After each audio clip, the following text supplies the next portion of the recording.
Okay, so this is the Maamar Basi Legani we're going to learn, which is from the year Tafshin Chav Gimel. This is exactly 60 years ago, and Shevat, the Rebbe, was teaching this Maamar. We're getting ready for Shevat. We have about 2 weeks for Shevat. Shevat, of course, is the day that the Rebbe became Rebbe. And this day, 1951, the Rebbe started learning a Maamar that the previous Rebbe was issuing to be studied on this day, the 10th of Shevat. And the Rebbe took it as if this, and on that day, the previous Rebbe ended up, he passed away. So the Rebbe took this Maamar as this is the living legacy, that the message for our generation, that this teaching, the previous Rebbe wants to learn this Maamar, and that this is the message for our generation. Now, this Maamar has 20 chapters, and every year the Rebbe would elaborate another chapter. So this year, the Rebbe did it for 20 years, from 1951 till 1970. And then the Rebbe started again to learn. And today we are up to the fourth time, the 13th chapter. Okay, so we're going to see inside.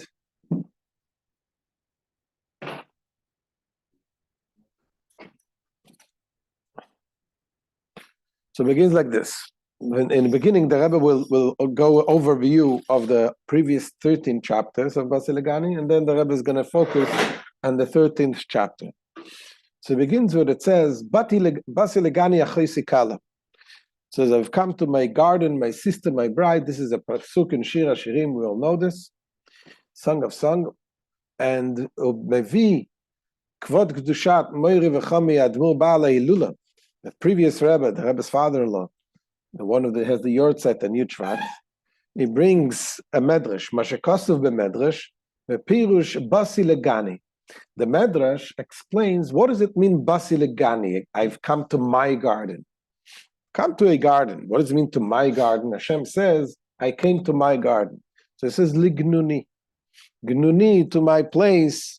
Gnuni is like a chamber of marital chamber. What is it called? Of chamber, when you have together the husband and the wife. It says, this is the place, this is my place. Lemakom shaya ikri betchila. The place where my main part was in the beginning, the ikar shchina betachtene ma'isa. Because the shchina, the main part of the shchina, originally when God created the world, originally the main part of the shchina was right here down in the lowest worlds. And when Hashem created, this was like heaven on earth. Hashem, God was revealed right here in this world. And then what happened? החל מאדם הראשון ולאחרי זה במשך 7 דורות סילקו את השכינה מלמטה למעלה. Through the sins, starting from Adam HaRishon, then other sins for 7 generations, that they caused the Shechina to ascend, to go up, meaning that less Shechina in this world. And the Shechina became further and further away from this world, that you felt and you sensed less and less Kedusha, less and less holiness. And that took 7 generations that completely, the ascent of the Shechina to completely away from this world. And then, then Avraham Avinu, he was the first one who started to reverse the process, to bring the Shechina down from above, down below. Ad Moshe, until Moshe Rabbeinu. Shehu Ashvi, V'kol Ashvi'in Chavivin. Moshe Rabbeinu was the 7th one, and the Rebbe points out that all of the 7th are beloved. Why is it important to mention that all of the 7th are beloved? Kol Ashvi'im Chavivin. It's important to mention, as the Rebbe pointed out in another Maamar, that it has nothing to do, the fact that we say Shvi'im Chavivim is not because there's something special. Even if you're not something special, the fact that you're Shvi'i, you're number 7, you're Chaviv. It makes you special. And that itself brings, is the one, that Shvi'i, that 7 is the one that brings down the Shechina all the way down. That's what happened with Moshe Rabbeinu. Moshe Rabbeinu, he brought back the Shechina all the way down. So Avram Avinu was the one that brought down the Shechina from the 7th heaven down to the 6th. Yitzchak brought it down the next level to the 5th. And Yaakov and so on, all of the generation of Yitzchak, Yaakov, and Levi, Kehas, Amram, and Moshe. Moshe, that is the 7th, he brought the Shechina down to earth. He brought down the Shechina from the 1st heaven to down to this earth. Shezeu, she'az ne'emar hatzivui ve'asu limikdash ve'shachanti b'seicham. This is why then Hashem commanded him, ve'asu limikdash ve'shachanti b'tocham, that he should make me a sanctuary and I will dwell in them. It doesn't say I will dwell in it, I will dwell in them, in every Jew. This is the idea of having a home for Hashem down in this world. Now, how is this done? How do you make a home for Hashem? You know what Shlomo HaMelech says, the heaven and the heaven cannot contain Hashem. But this house can contain Hashem. So he explains that. So the Rebbe goes on and says, this is done through the work of Bnei Israel, of the Jewish people. I will dwell in them. That every Jew has the ability to make Hashem dwell in you, and thereby through you in the rest of the world. How? There's the Rebbe shemamshichim shetiyeh ashchina shochenet lemata. Now they draw down that the Shechina should be dwelled down here. And explains what is the connection with the making the Shechina and the building of the Mishkan, the Mikdash, building of the temple. So he explains as follows. The Ine, Klalus Aveda, the Va'asul Mikdash Koye Alasiyas Mishkan. Generally, the work of making the Mikdash refers to building the Mishkan. The Mishkan, the tabernacle that was in the desert, the Mishkan, the portable temple, right? They're doing the Mishkan. Shal ze ne'emar ve'asita et hakrashim lamishkan atzei shetim omdim. Regarding the Mishkan, the Torah says, how do you build a Mishkan? With acacia woods. Beams that are vertical, standing up, acacia woods, right? Atzei shetim omdim. That's how you build the Mishkan. Now, by the way, all of these, what we are reading now, this is, like I said, it's a synopsis of the the first 12 chapters that the Rebbe elaborates, and each point over here, there's a lot of explanations, deep explanations, but we're only going through briefly, just to understand the topic and to see to have the connection and the continuity. So it says, that's how you build the Mishkan, atzei shitim omdim, the acacia wood standing up. וכמבואר בארוכה בהמשך שעיקר העבודה לעשות משטות שיטים לעומת זה שטות דעולם שיהיה שטות דקדושה. So the word the Torah says atzei shitim, there is a reason why the Torah says atzei shitim. You can make the temple from any kind of material. The Torah specifies atzei shitim. Why? The word shitim is connected with the word shtut. Shtut is a foolishness, folly.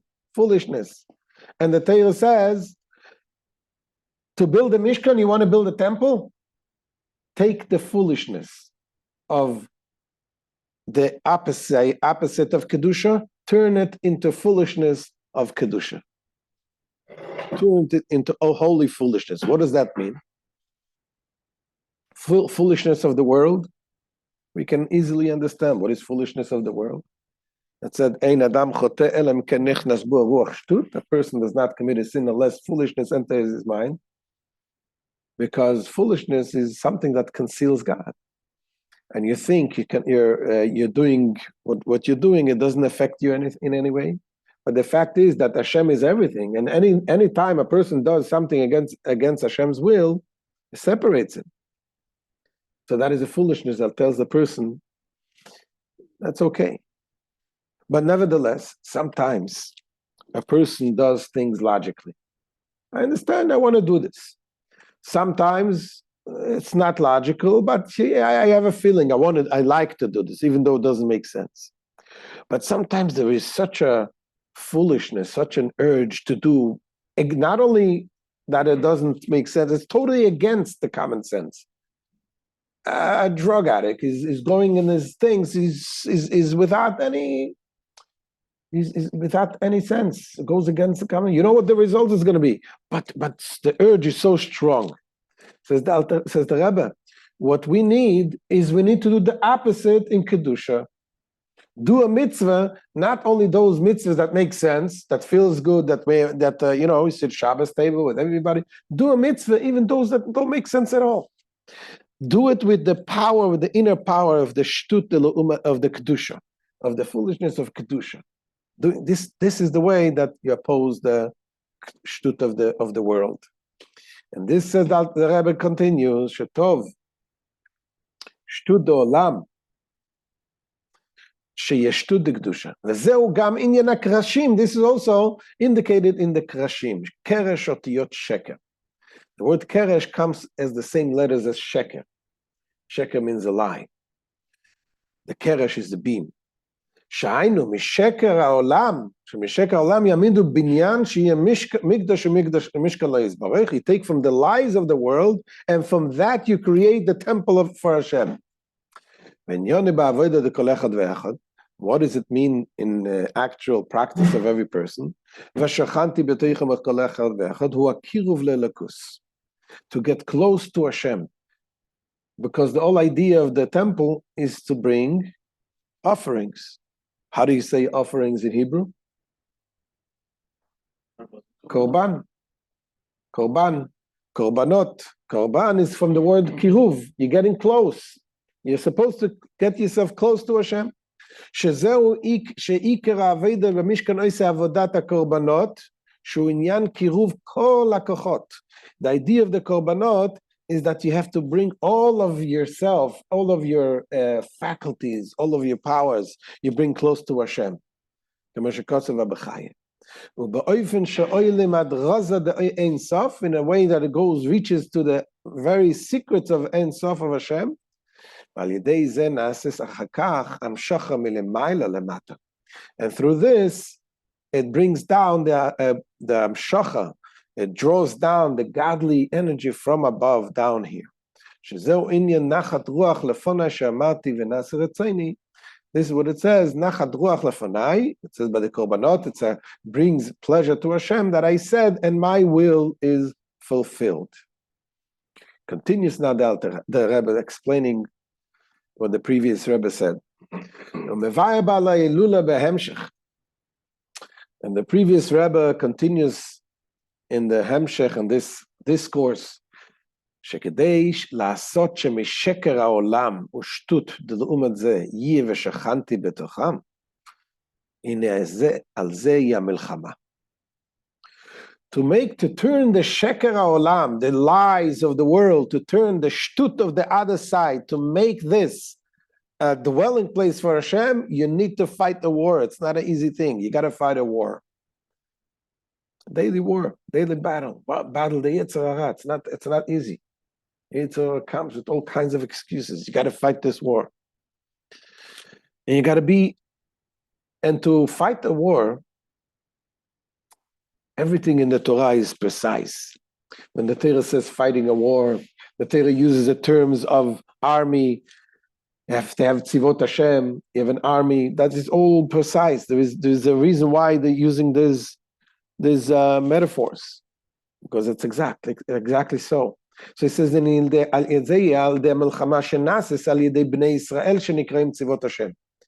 this is the war. Who is fighting the war? The army of Hashem, the Bnei Israel that are called Tzivot Hashem. They're fighting the war. וכפי שמבאר תיבת צבא, שיש ג' פירושים. And explains that in the word tzava, which means army, there is actually three different interpretations what tzava means. Tzava is army, tzava is time, tzava is a color, tzivyon. But now here focuses on the tzava as meaning the army. שכולם ישנם בעבודת האדם למלא שליחוס הקדוש ברוך הוא בעולמו. All of these interpretations of tzava you have in the person's work to fulfill Hashem's mission in this world. ואחרי זה שממשיך ומסביר ומבאר, שבשעת המלחמה, הנה כדי לנצח במלחמה, מבזבז המלך את אוצרותיו. He continues to explain, when it comes to fight a war, the king gives out everything he owns. Look at the war with the Ukraine and Russia. They're not backing down. They want a war. There's the victory. You gotta be victorious. So he's gonna give everything. Here, a king has the desire to fight, the desire to win, and in order to win, he will give out all of his treasures. מבזבז המלך את אוצרותיו, אוצרס יקרים שבדרך כלל לא רק שאינו מבזבז אותם, אלא אפילו אינו מראה אותם. Such treasures that not only does he not spend them, he doesn't even show them. Nobody even knows. There's such deep value treasures that nobody sees them. ולא רק האוצרות היקרים שנאספו בדור זה, not only the treasures that he accumulated in this generation, אלא גם אוצרות שצברו אבותם מדורי דורות. But even the treasure that his ancestors collected. ועד שבעניין בזבז האוצרות, when it comes to spend the treasures, it נכלל גם שהמלך מעמיד את עצמו בסכנה כביכול.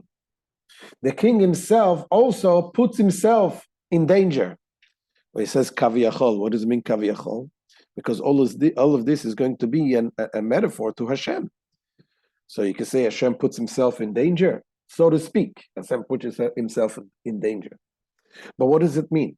It means that in order for us, we are the soldiers, in order for us to fight the war and to win, Hashem gives us, he empowers us with all of the treasures. What are the treasures? The secret treasures. And even the king himself, Hashem himself, puts himself in us in danger, so to speak, so we can fight and win the war. Not only that, says the Rebbe,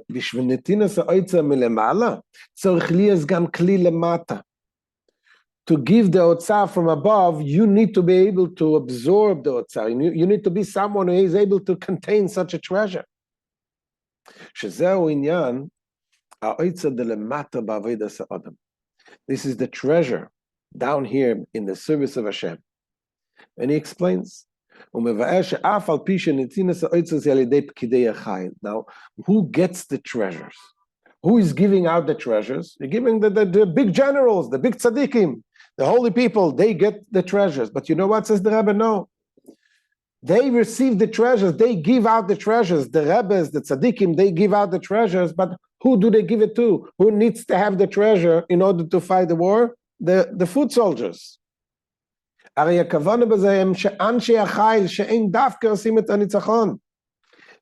the foot soldiers, they are the one who makes bring the victory.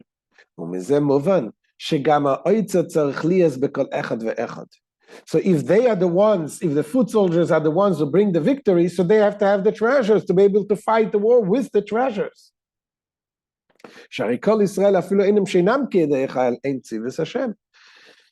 All the Eden are tzivus Hashem, even those who are not the generals, they're also the people who are fighting the war, the army of Hashem. So what is the treasure? The treasure that is going to explain, we're going to continue tomorrow. The treasure is in the deepest levels of godliness. The tzar yirat shamayim, the tzar avat Hashem, that Hashem plants in each and every one of us.